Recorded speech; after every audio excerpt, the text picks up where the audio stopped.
السلام علیکم ورحمۃ اللہ وبرکاتہ۔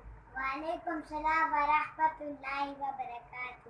آج ہم اس کہانی کا خلاصہ بیان کرے گا۔ خلاصہ سنائے گا۔ ٹھیک ہے، میں خلاصہ سناؤں گا۔ آج میں ویسے بھی پریشان ہوں۔ پریشان کیوں ہیں؟ کیونکہ مجھے ویڈیو نہیں بنانی۔ کیوں ویڈیو نہیں بنانی یار؟ ہم یہ جو آپ کو اتنی محنت سے ہم نے یہ کہانی سنائی ہے، یاد کرایا ہے، ابھی آپ آخری وقت میں ہم سے پریشان اور ناراض ہو جاتے ہو۔ اچھا، تو ایک اور ویڈیو بنا رہی ہے۔ کون؟ وہ پیچھے سے، کون سا؟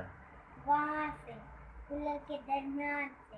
ہاں، وہ نائگل ہماری بنا رہی ہے۔ ہاں جی۔ ٹھیک ہے، نائگل کو تو ہم ویڈیو میں نہیں لا سکتے، لیکن چلے آپ اپنی کہانی کا خلاصہ بتا دیں اپنے فینس کو۔ پہلے یہ کہانی پڑے گا تو کہانی تو وہ تو لمبا ہے نا، پھر تو بہت لمبا ہو جائے گا، پھر ویڈیو لمبی ہو جائے گی بہت۔ چل میں اتنا سچ سنوں گا۔ بالکل جناب۔ حمزہ اپنے ابو کے ساتھ دکان میں تھا، تو ابو کسی اور جگہ پر کچھ سامان لینے گئے، تو حمزہ کو ڈونگ چو کی آواز سنائی دی۔ مطلب ڈینچو مطلب یہ گدے کی آواز ہوتی ہے۔ یہ چل میں گدے کہہ دیتا ہوں، جی ڈینچو بھول جاتا ہے۔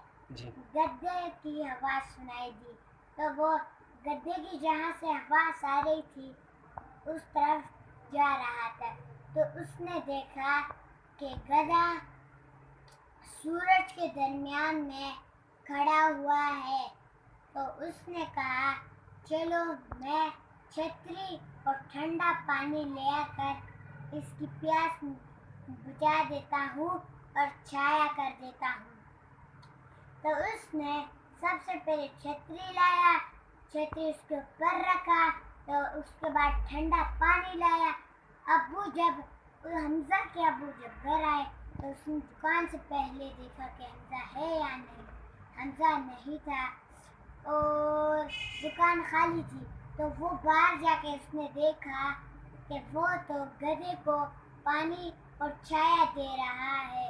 تو حمزہ کے ابو نے کہا آپ اس کے ساتھ کیا کر رہے ہیں؟ تو اس نے کہا کہ پانی اور چھتری کے لیے چھایا دیا ہے، پانی دیا ہے اور وہ خوش بھی ہے۔ تو اس نے حمزہ کو کہا حمزہ آپ یہ کیا کر رہے ہو؟ اس نے کہا یہ گدھا سورج کے درمیان میں کھڑا ہوا تھا، میں نے کہا دھوپ کے مطلب یہ کہ باہر دھوپ میں کھڑا تھا۔